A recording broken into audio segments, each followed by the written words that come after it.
Good afternoon. Thank you for coming online with us as we continue to present tribute to Leon Fleisher, brought to you by his many students and disciples. Today we're honored to remember again the legendary pianist, musician, teacher, mentor, and a friend. Leon Fleisher was a man who most generously shared himself with people around him.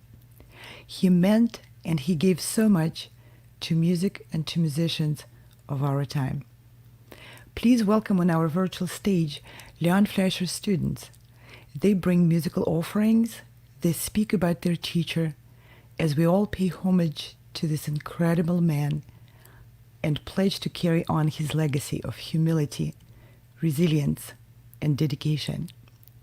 We appreciate your patience. If the artists may experience challenges with connecting, we will do our best to bring the beauty of each presentation to you at its fullest. And now I would like to welcome on our virtual stage Yael Weiss. Yael, welcome. This is a great honor to have you. And I will leave the stage to you.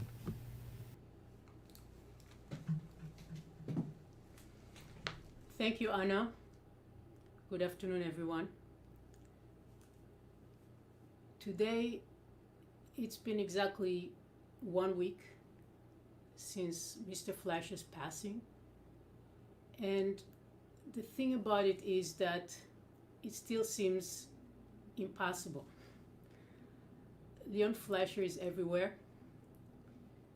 Every time I touch the piano, every time I speak with one of his students, every time I think of Beethoven or Schubert or Brahms, he's there. I first met Mr. Fleischer when I was 12 years old in Israel.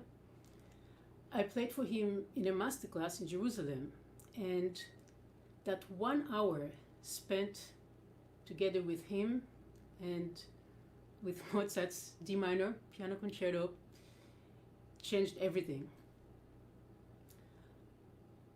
I had the opportunity to play for many master teachers at the time, but even though I barely spoke English and we could only communicate through sound and gestures, I felt that I absolutely had to work with him when I grew up. There was something so powerful and inspiring at that initial meeting that I never forgot. And at the age of 17, I finally had the opportunity to come to the US, to Baltimore, and to study with him. The first year, as a very young person in a new country, was not easy. And even though Fleischer's focus with us, his students, was always the music, the composers, and the musical message, I think he was also very aware of who we were as individuals. Even though he usually left the individual story aside. So I was quite astonished when, during that first year, when come November, as a newcomer, I didn't even know what Thanksgiving was. I didn't understand why everybody left the Peabody dormitory and why the cafeteria was closed. Somehow, Mr. Fleischer sensed that. And he invited me to Thanksgiving at his house. My very first Thanksgiving ever was with Mr. Fleischer, with his wife, Kathy, and with wonderful stories and just a very deep sense of gratitude.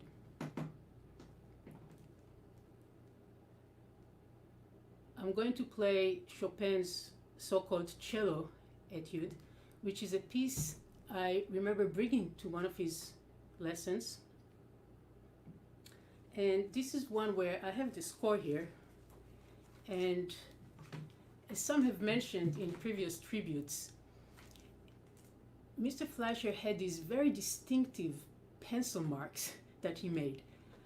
I don't know, maybe he just didn't like sharpening his pencils, but here it is. I can show you. I hope you can see. This is Mr. Fleisher's marks. Short note to long note. He loved doing that. Phrase marks. I think we students all have a cherished library of scores with Mr. Fleisher's lessons in them. So here's some Chopin.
Yael, you're really sending goosebumps.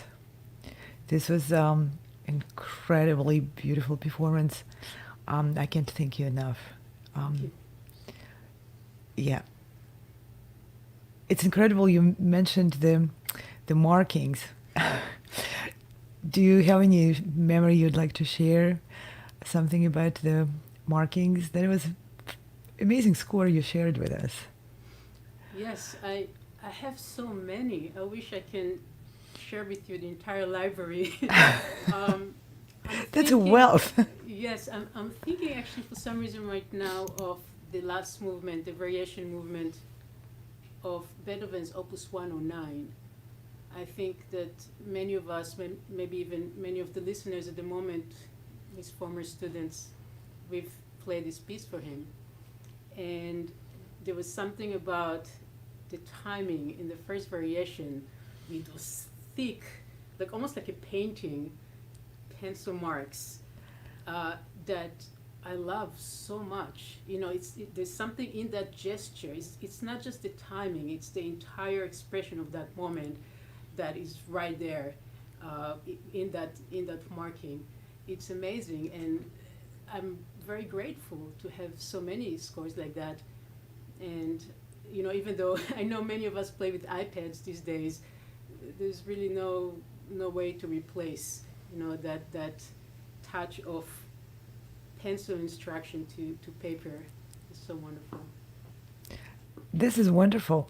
Do you feel like those markings mean something different as you grow as a musician yourself?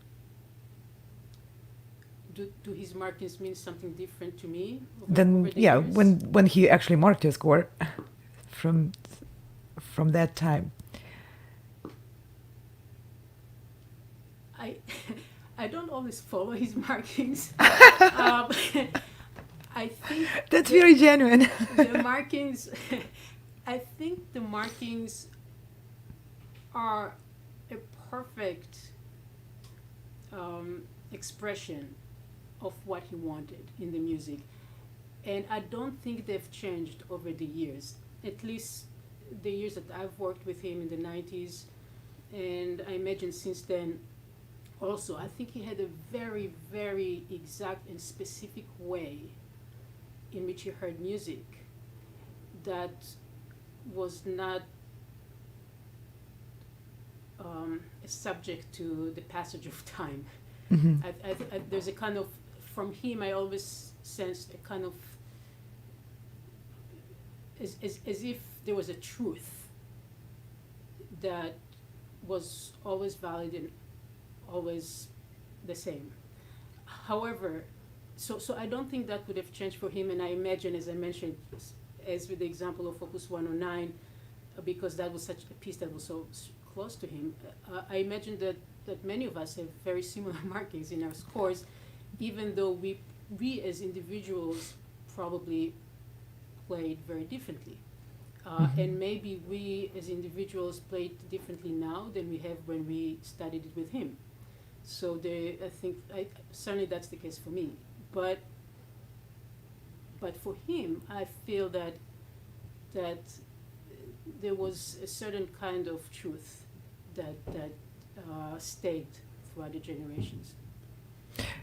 Interesting that you mentioned that, of course, every one of the artists who was nurtured by Leon Fleischer became an individual, remarkable artist, and Yes. that's what marks the great mentor and great teacher, nurturing the individuality of his students, and Yes, not I so much think imposing his own.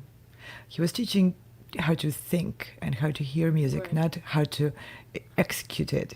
right. I think it's actually remarkable that, and of course, over the last few weeks, many of us have had wonderful, communications, and it's been an incredible week. But I think it is remarkable how different we are from each other as musicians, even though I do believe that we heard the same lessons. Yes. um, and yet, it's exactly as you said. I think we have all internalized his teachings in different ways. We all related to his teachings and related to him, I think, in different ways. And each one of those ways created something really, really beautiful. Yes, definitely beautiful and definitely very special. And I want to thank you very much for your beautiful playing, very, very heartfelt. It really did send goosebumps down my spine. I'm sure people felt that similarly. Thank And you. thank you for being with us. We will say goodbye to Yael and bye. And I'd like to introduce to our virtual stage Christie Peery Skousen. Welcome, Christie. Thank you for being with us. The stage is all yours.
First, I want to offer my sincere condolences, blessings, and prayers to Mr. Fleischer's children, extended family, and dear wife, Kathy.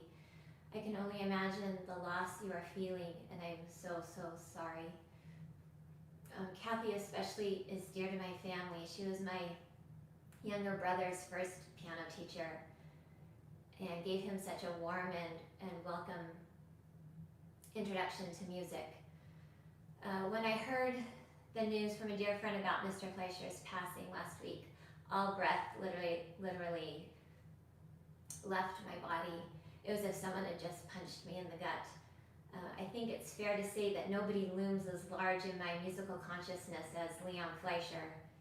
I was 8 years old when I had my first lesson with him at the Peabody Conservatory in room 413. My mom, Irene Peery Fox, was getting her doctorate with him at the time, and she and I were scheduled to play at a National Women's Conference, and so she asked Mr. Fleischer if she could bring me in for a lesson, and he said yes. So I played Clementi Sonatina No. 6 for Leon Fleisher, and there was a fermata in the last movement, and Mr. Fleischer told me that I had entire control of that fermata and I could hold it as long as I wanted to. And he said, look, if you even wanted to, you could go off stage and get a drink of water. It's totally your choice. And I just loved that. I talked about this newfound fermata power all of the time. This was my first taste of Mr. Fleischer's ability to help one see the magic in music. I have a strong competitive streak in me, and I spent my piano development years competing. Repertoire decisions, musical decisions, practicing decisions, all were focused on what was needed in order to win the next competition. So it was quite a shock to my system then to enter Mr. Fleischer's studio at the age of 18 and to have him ask me after my very first lesson to stop competing. And not stop for a semester or for a year, but for the entire 4 years, I was planning on studying with him. It felt like that moment when Aladdin reaches out his hand to Jasmine and asks, "Do you trust me?" And so I stepped off the golden, away from my familiar and secure castle, and stepped into the musical unknown with Mr. Fleischer as my guide. Even though it was terrifying at times, I can say without hesitation that the leap was worth it. Mr. Fleischer had this ability to take all of his students on a journey of musical understanding and connection that it's hard for me to describe in words. When he pulled up his chair next to you and started playing with you, it felt like a portal into another universe opened. Everything just started making sense. You could feel it when he played, and you could feel it when he spoke. He was a master of sound and a master of language. One of the things he said to me during one of my lessons keeps rattling around in my brain. He said, "The opposite of everything I just told you is equally as true." This living with opposing truths and the ability to hold opposites at the same time has come up in my life again and again, in music, in relationships, in faith. Holding opposites is complex and uncomfortable for me, but when I'm brave enough to try, it gives me access to something greater, something deeper, and something ultimately more connecting. And so here I sit holding both immense pain and immense gratitude for the man who took music and changed me forever from the inside. Mr. Fleischer, it was an honor to know you and to be your student. I trust you, I miss you, and I'm forever grateful for you. Thanks so much.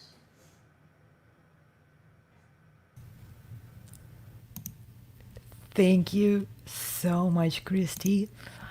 I have a hard time speaking myself. Let me just compose myself for a second. This was extraordinary touching, amazing sharing, amazing memories, incredible playing. Thank you so much for being with us today. We'll offer our stage now to Suzanne Newcomb. And Suzanne, welcome. It's a great pleasure to have you. And I really appreciate everyone's courage and readiness and willingness to get ready in such a short time. Thank you. The stage is yours. Thank you, Anna. Can you hear me okay? I'm assuming We that can hear you perfectly fine. Everything sounds wonderful. beautiful. The sound check was great, and thank you for doing this. And it's been such an interesting and emotional week since all of us found out about Mr. Fleischer's death, and I still call him Mr. Fleischer. Some of us do. I don't think I could ever call him Leon. I studied with him for my doctoral studies back in the 80s, finished up in 1990. I loved listening to some of the sentiments yesterday. I was at that Halloween party where we all had our costumes on, and Daniel Shapiro was dressed up as Mr. Fleischer. And Kevin, I don't think he mentioned, but he was Salome. He had his head on a platter, so we'll see if he remembers that, if that was the same party. Since I left, so that was basically a lifetime ago, I would see Mr. Fleischer whenever I could, whenever he was in the state of Ohio. I've been up to Cleveland to see him and down to Cincinnati, and the last time was in 2016, and it was the most memorable because I had my daughter with me who was working on her master's in piano performance, and he was so gracious to her. We snuck backstage. We just acted like we owned the place. And as soon as I saw him, I always said my name because I figured with 60 years of students, I didn't really expect him to remember who I was, even though he did. So it was just wonderful to see him perform and then have some of my own students go down there. And the following year, I got to see him in Baltimore, which was wonderful at the MTNA conference, and see his wonderful concert that he did with Catherine Jacobson, his wife. And so wholeheartedly give my condolences to his wife and family. I remember a wonderful home recital that we went to, and she had all this beautiful food and invited the studio to come hear him play on the third floor of his house, which was not too far from my house in Baltimore, actually. And it just was a wonderful, magical night in this neighborhood where I lived too, in Roland Park. And being on the third floor, all you could see outside was the leaves and the trees, and you just felt like you could have been anywhere, and hearing that beautiful music. I had actually been thinking about Mr. Fleisher even before I heard the news last Sunday, which, as Christine said, was quite a shock. Why were we all shocked? But we were. I played this Menuet that I'm going to play in a few minutes at a recital a few weeks ago, socially distanced recital. Someone asked me to come play while they were all really far away, and I had touched on this Menuet in the Suite Bergamasque over the years. Nobody played the entire set as long as I was in Fleischer's studio, so I never heard what he had to say about it, but I certainly listened to his recording, and I thought it really contains the essence of things that I learned from him.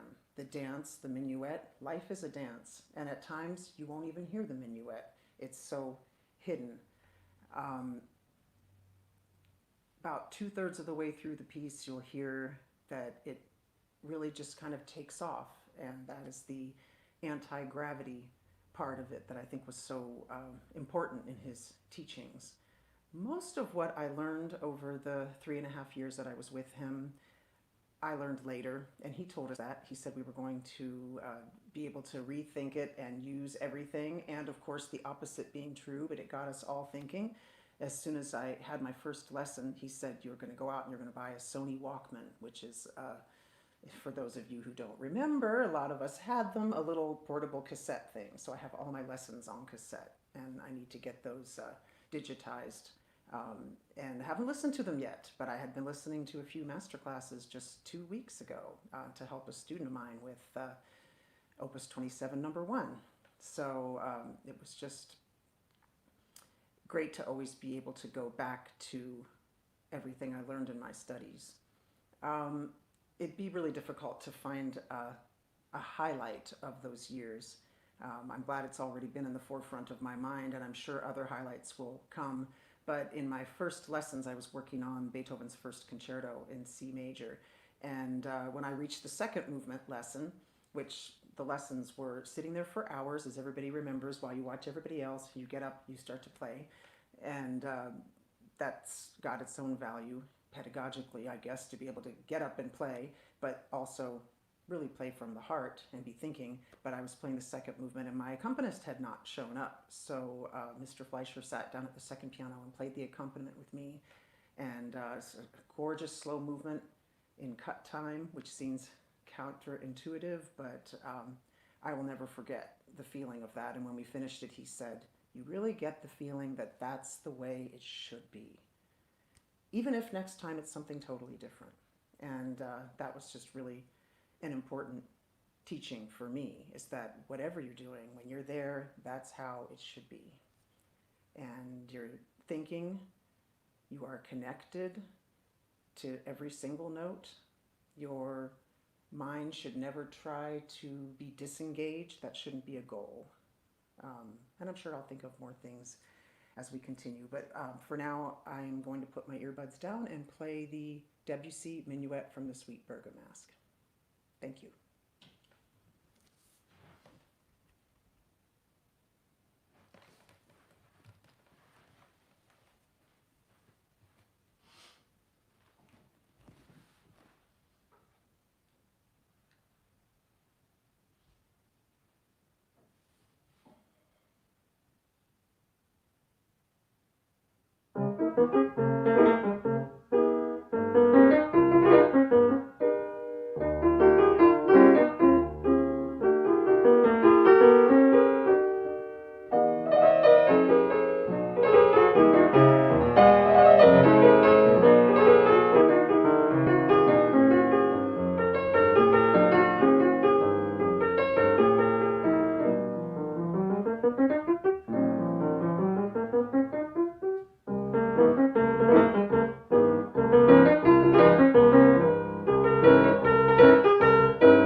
Thank you so much, Suzanne. That, that was such a beautiful, beautiful presentation. And I loved every moment of the danciness in the air. And this was just so delightful to hear you play it with a feel of a dance. It's interesting that many students of Mr. Fleischer bring up the fact that to him, a lot of musical elements we're connected with a life, and you mentioned it just today by saying that life is a dance, and I believe you quoted Mr. Fleischer when you said that, right? Yes. So, what other connections between life and the music? Maybe you can bring up some other highlights from your memories. Well, I remembered when watching Stefan play yesterday the Opus 109, and this is life, music, and everything when you play Opus 109. And I did have a quick story about that because I remember discussing with him right in the outer courtyard at Peabody that I was planning on playing 109 in the spring, and it was like September, and he said, you know, why do you think you can start learning that piece now and play it in the spring and be ready?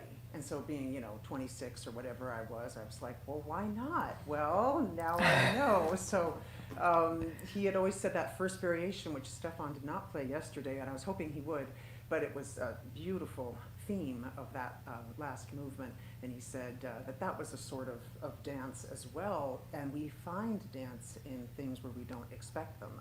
That blew me away with that variation because I had never thought of it that way. Sure, it was in 3, but just like with this minuet, there are places where it's not in 3 at all. And I suppose it also goes back to the idea of gravity and physics. Yes, we have our up motion. We have our times when we are caught up in a swirl of something, and then there's nowhere to go but come back down. And that's probably how I would think that dance imitates life, but it's so essential in music, and I'm telling my students that all the time, even the ones who say, I don't sing and I don't dance. I'm like, well, we're going to start right here at the piano. Well, piano does sing and dance, especially when Mr. Fleischer and his students play that instrument. It does it all, that's for sure.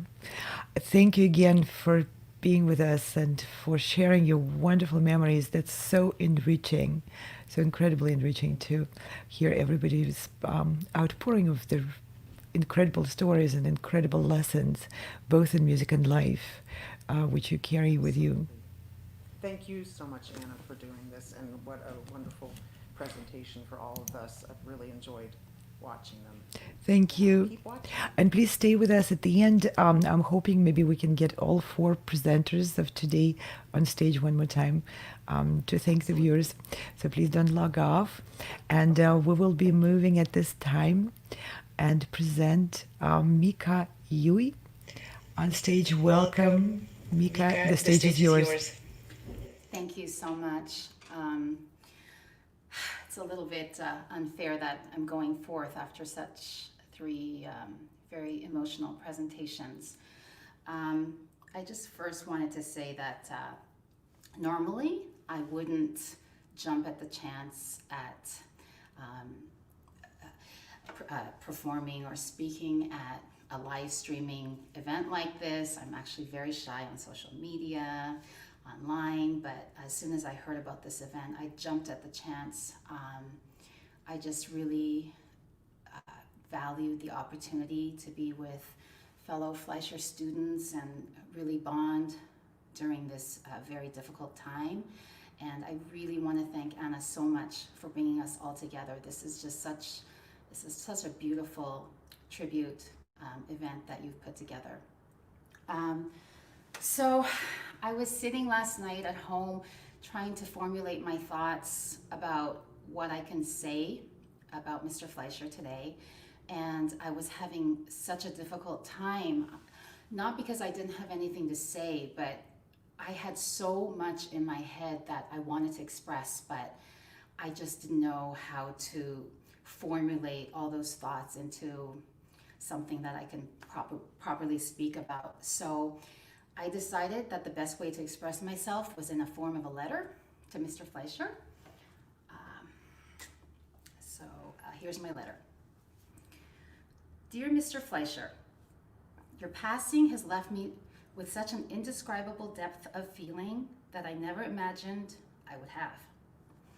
I wish that I could be as eloquent and so good with words as you were, but here's my feeble attempt at expressing myself.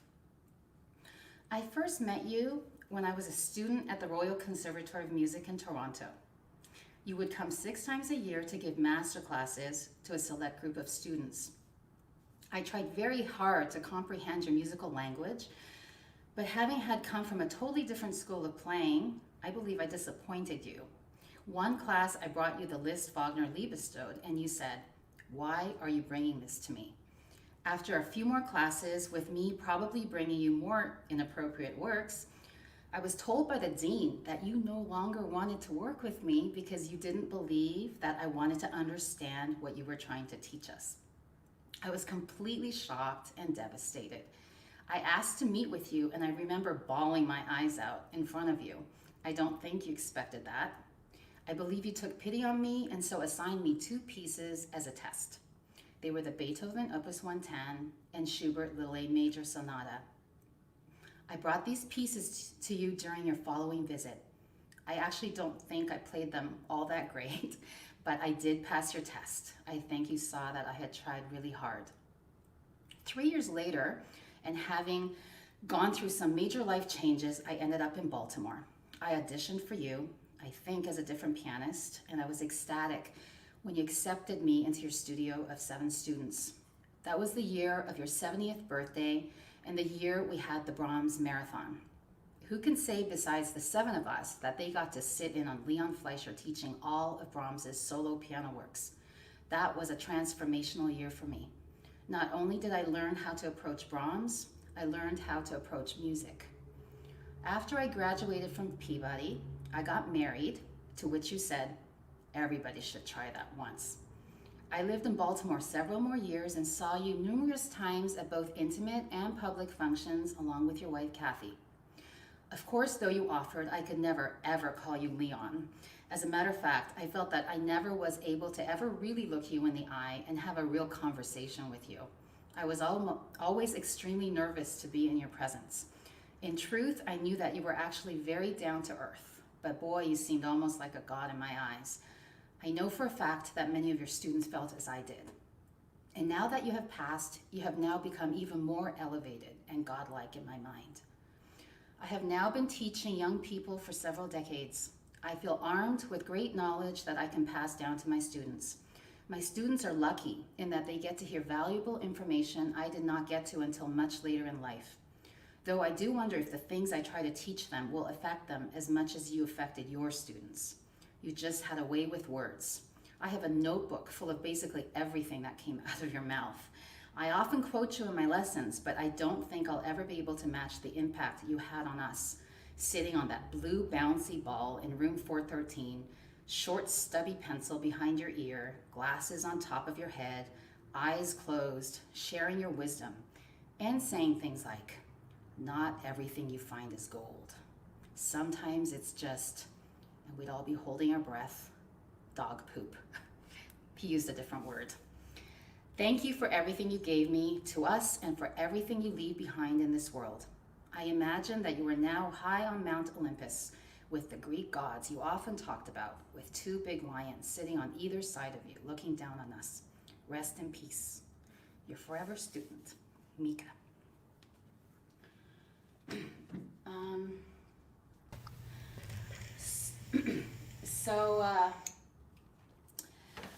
A piece that has been very close to my heart is the Brahms D minor piano concerto.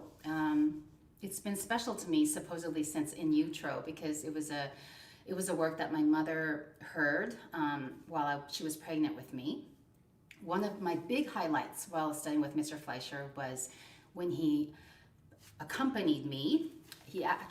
We played through the entire concerto, and that was just such a thrilling experience for me. I would take Leon Fleisher accompany me over Zell in Cleveland any day. And that was also a moment I realized that Mr. Fleisher had so much music inside of him that though his right hand, his right fingers were not fully functioning, wow, the sounds he made, he was able to produce anything he wanted to. And I really thought this man could make music just with 2 sticks. So by no means can I do this work justice, but I wanted to play just the cadenza from the first movement. This piece for me represents Mr. Fleischer. It's noble and heroic, broad, beautiful, and transformational.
Thank you very much.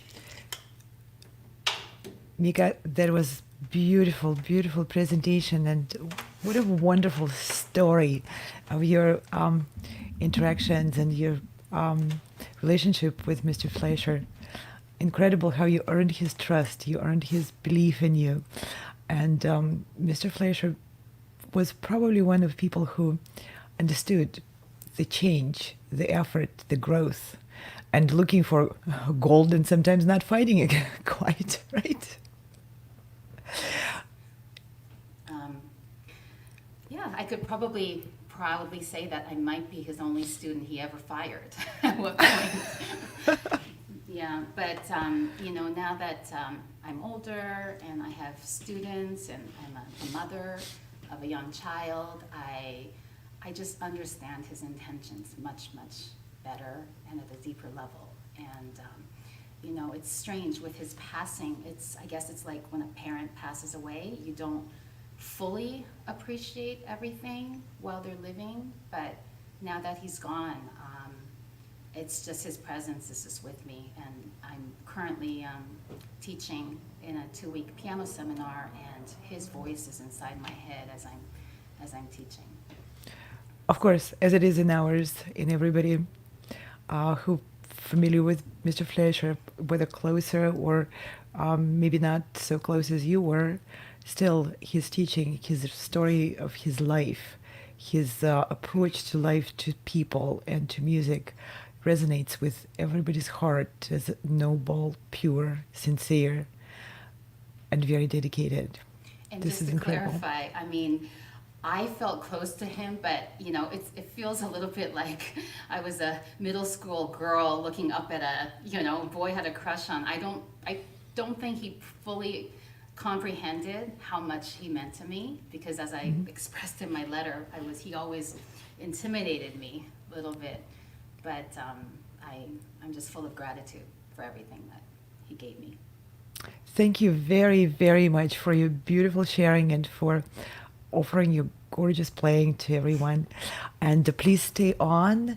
We would like to invite back our participants today, the 4 beautiful ladies who carry on Mr. Fleischer's teaching and his impact on every person who came close to him and every musician who lives in our time. Welcome one more time, Yael Weiss. I'm sorry, I'm bad at pronouncing names.